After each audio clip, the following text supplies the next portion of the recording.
Two students and the value of time. A short story. Ali and Umar were classmates.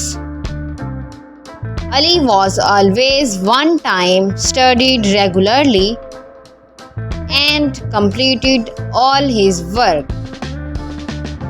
Umar wasted time playing and always said, "I will study later." When exams came, Ali was well prepared, but Umar was nervous and unready.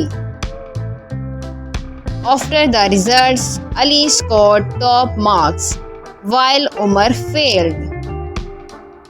Ashamed, Umar said, "I wish I had valued my time." Ali replied, "Time is equal for all. Success belongs to those who use it wisely." Moral of the story is, those who value time achieve success.